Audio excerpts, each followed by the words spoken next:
የኢትዮጵያን የቦክስ ስፖርት ወደ ላቀ ምዕራፍ በማሸጋገር ላይ የሚገኙት ፕሬዝዳንት አቶ እያሱ ወሰን የቦክስ ስፖርት በኢትዮጵያ ከ5 አስርተ ዓመታት በፊት እንደተጀመረ ኢትዮጵያን ቢዝነስ ሪቪው ያወጣው መረጃ ያመለክታል። ምንም እንኳን ከረጅም ጊዜ በፊት የተጀመረ የስፖርት አይነት ቢሆንም በአትሌቲክስ ስፖርት በዓለም አቀፍ ደረጃ ዝነኛ በሆነችው ሀገር ይህ ስፖርት እምብዛም የሚባል ስም ሳያገኝ ቆይቷል። ይህ ደግሞ ለዘርፉ ተገቢው ትኩረት ሳይሰጥ መቆየቱን እንደሚያመላክት ባለሙያዎች ይገልጻሉ። የቦክስ ስፖርት እንዳያድግ የፋይናንስ ውስንነት፣ ለዘርፉ የሚሰጠው ትኩረት አናሳ መሆንና ለስፖርተኞች የስፖርት ማዘውተሪያ በበቂ ሁኔታ አለመኖር ምክንያት መሆኑ ይገለጻል። በድሮ ዘመን በውትድርና ህይወት ያለፉ ቦክሰኞች በአብዛኛው በዘርፉ እንደሚሳተፉ ይገለጻል። ምንም እንኳን የቦክስ ስፖርት በሚፈለገው ልክ ማደግ ሳይችል ቢቀርም አሁን ለዘርፉ በተሰጠው ትኩረት በርካታ ታዳጊ ተጫዋቾች በቦክስ ስፖርት ላይ ዝንባሌ ያደረጉ ጥሩ መነቃቃት እየተፈጠረም ይገኛል። ለዚህ ደግሞ በኢትዮጵያ የቦክስ ስፖርት እንዲያድግ በትኩረት እየሰሩ የሚገኙት የኢትዮጵያ ቦክስ ፌዴሬሽን ፕሬዝዳንት፣ የአፍሪካ ቦክስ ኮንፌዴሬሽን ፕሬዝዳንት፣ የኦሞቲክ ቢዝነስ ግሩፕ ዋና ስራ አስፈጻሚ የሆኑት አቶ እያሱ ወሰን በፋና ወጊነት ይጠቀሳሉ።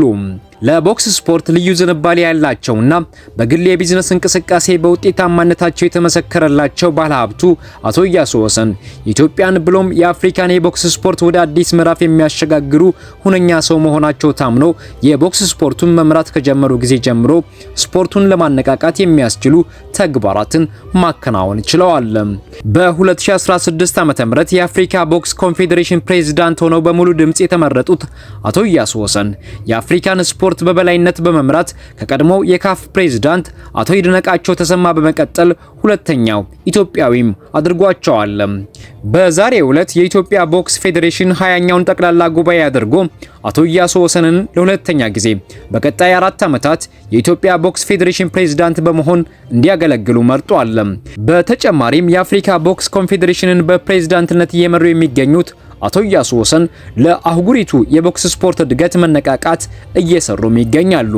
አቶ እያሱ የኢትዮጵያ ቦክስ ስፖርተኞች በዓለም አቀፍ ደረጃ ተወዳዳሪ እንዲሆኑ አስፈላጊውን ድጋፍ ሲያደርጉ ቆይተዋል። የኢትዮጵያ ብሔራዊ የቦክስ ቡድን በዓለም አቀፍ ሻምፒዮና ተሳታፊ እንዲሆን አመቺ ሁኔታዎችንም መፍጠር ችለዋል። ዛሬ ላይ በኢትዮጵያ የቦክስ ስፖርት ተስፋ ሰጪ እንቅስቃሴ ላይ ይገኛል። በርካታ ወጣቶች በቦክስ ስፖርት ውጤታማ ለመሆን የሚያስችል ተሳትፎ ሲያደርጉም እየተስተዋለ ነው። ፕሬዝዳንት እያሱ ወሰን የቦክስ ስፖርቱን ለማሳደግ የትጥቅ ድጋፍ ለስፖርተኞች ማበርከትም ችለዋል።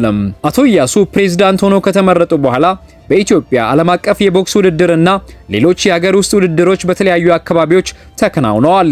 የኢትዮጵያ ቦክስ ፌዴሬሽን ፕሬዝዳንት ሆነው ለሁለተኛ ጊዜ የተመረጡት አቶ እያሱ ወሰን በኦሎምፒክ የኢትዮጵያን ሰንደቅ ዓላማ ከፍ የሚያደርጉ ስፖርተኞችን ለማፍራት በትኩረት እንደሚሰሩም ተናግረዋል።